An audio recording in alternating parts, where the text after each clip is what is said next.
നിനക്ക് ഇതിന്റെ വല്ല ആവശ്യം ഉണ്ടായിരുന്നോ? നിനക്ക് എങ്ങനെയെങ്കിലും അവിടെ തന്നെ പിടിച്ചു നിന്നൂടെ? സ്വന്തം ഭർത്താവ് വേറൊരു പെണ്ണിന്റെ കൂടെ കറങ്ങാൻ പോകുന്ന കണ്ടിട്ട് മിണ്ടാതിരിക്കണം എന്ന് അമ്മ പറയുന്നേ. അത് ചോദിച്ചപ്പോ എന്താ പറഞ്ഞത്? നീ ഒരു ഗതിയില്ലാത്ത വീട്ടിലെ പെണ്ണല്ലേ, പോരാത്ത എന്റെ ഒരു കൈക്കുഞ്ഞെന്ന്. അതും കേട്ടിട്ട് ഞാൻ അവിടെ തന്നെ നിക്കണോ? ഞാൻ പലതവണ പറഞ്ഞതല്ലേ എനിക്ക് ജോലി കിട്ടിയിട്ട് മതി കല്യാണമെന്ന്. അപ്പൊ അമ്മയ്ക്കല്ലായിരുന്നു നിർബന്ധം. പൈസക്കാരനാണ്, ഇത് വിട്ട വേറെ കിട്ടില്ല എന്നൊക്കെ. എനിക്കും ജീവിക്കണം അമ്മേ, എന്റെ സ്വന്തം കാലിൽ നിന്നിട്ട്.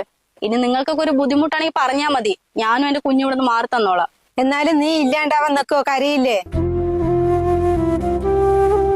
അവനൊന്നും കരയില്ലമ്മേ. 3 വയസ്സായിട്ടില്ലെങ്കിലും അവനെന്നെ മനസ്സിലാക്കാൻ പറ്റും. അമ്മ പോയിട്ട് വരട്ടെ.